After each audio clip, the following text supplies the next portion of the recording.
So you know that you're better and different to the competitors in your market, but you're constantly being compared by your target market to inferior competitors, which is super frustrating because you're becoming commoditized and you have to compete with these other guys based on price, even though you know you are better. So how can you cut through the noise and stand out and actually articulate to your target market so they understand what makes you better and different? Well, in this video today, team, I'm going to be walking you through how to stand out from your competitor and craft positioning and messaging so your target market quickly and easily knows not just why you're better, but how you're different. Because we don't always have time to corner somebody onto a 30-minute demo or at a networking event where we can just feature spew at them until they finally get it. We need to be able to succinctly articulate why we are better. Because after all, what is the point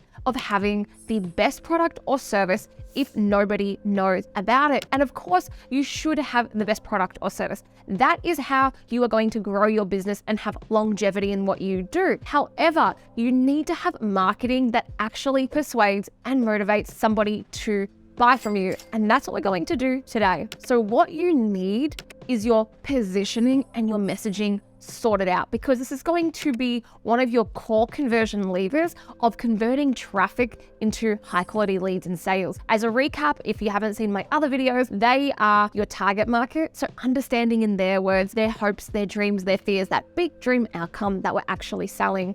Then we have your messaging and your positioning. We have the irrefutable social proof, which I go over all of these things in another video, including that golden hippo offer. But today we're focusing on how to articulate that messaging and that positioning to stand out. And as a quick side note, if you have checked out my other videos before, you've probably noticed I'm not in my normal studio with the purple light. And that is because I have recently relocated to Bali. So I am shooting this from a one-way ticket. We sold all of our stuff and we are in Bali. Okay, before we can get into the how, we need to understand the why and the strategy. So what is your positioning statement?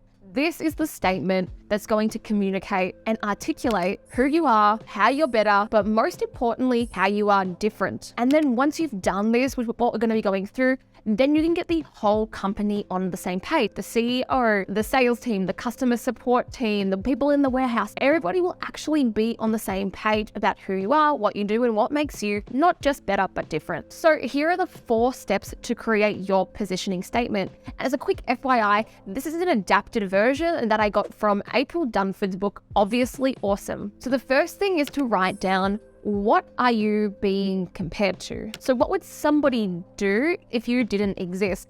And in this step, you need to remember that you have the curse of knowledge. And so you know about this whole universe of other competitors, but often if we think about the true competitive alternatives of what you're being compared to, it's not 5 or 10 different competitors, right? So I'm not asking you to write down every single competitor that you can name. Actually, what you might be getting compared to, especially if you're in the B2B lead gen space, one could be inertia, aka doing nothing. They just never even purchase something to solve the problem. Number 2 could be doing it the old school way, getting an intern to do it, the paper and pen method. That is another way that could be a big competitor. And the 3rd could be something like DIYing it, like watching YouTube, or just keep on trying until they get it right, but they probably never do. The next is you want to write down all of the distinct differences that you have from these true competitive alternatives. So if you think about all these things, now you want to list at least 3 to 5 things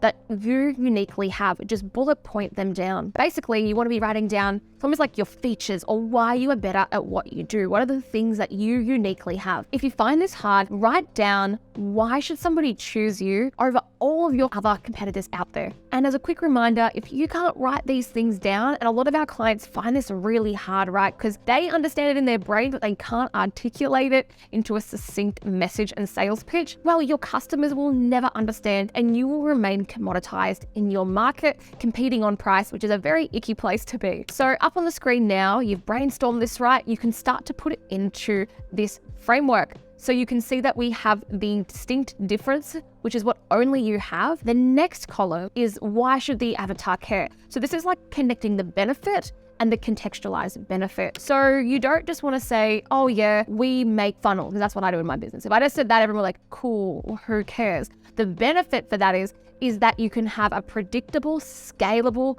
lead machine constantly bringing you in high quality leads who want to buy from you. The contextualized benefit, because this is like contextualizing it into their life, is that you don't restart the month at zero. You stop wondering where your next lead is going to come from, blah, blah, blah. And then the irrefutable proof would be connecting that to the results, the testimonials, the case studies that we have on our website as an example. So you don't just want to put a big claim out there and then not have any proof, or you can't show the receipts that you actually can achieve that. It's called using social proof with intent, and I talk about it in some of my other videos. The next thing you want to write down is your market category. Why? Because that is how people are contextualizing those benefits that you just wrote down. So think about, what is your niche, or where do you compete? And think of it this way. If you built a tractor and then you decided to launch it into the car market and you're like, yeah, this is a car. Well, then people are going to expect a baseline of features. So they're going to expect, I don't have a car, I haven't in a long time, but cup holders, airbag, heated seats,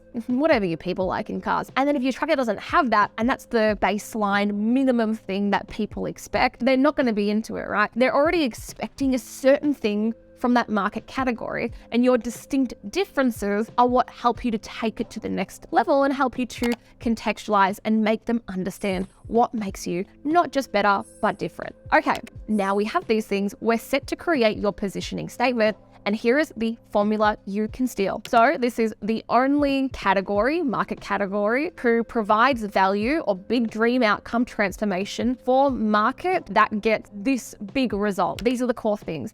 And what you write here, it's not going to be verbatim what you slap in a sales testimonial or on a headline, but it is going to get your whole team, your whole company on the same page for these core parts of the information and the DNA of your business. So here's an example. I'm the only leadership coach who gets CEOs and their companies from 7 figures to 8 figures in 28 days or less for CEOs in the car manufacturing space. Pretty clunky, but like I would never read that out. The point of this is that when you want to pitch to go on a podcast, you need to do an elevator pitch, you need to try and close somebody, you need to put something into the sales prop. We're always hitting on the same messaging going out there, and it's always congruent. So team, as a recap, you want to be super clear on your true competitive alternative, your market category, your distinct differences, which are like your features, and then the benefits and the contextualized benefit of these. Have 3 to 5, right? And then have the proof that you can actually deliver those things. And then you can put that together in your positioning statement or your core brand messaging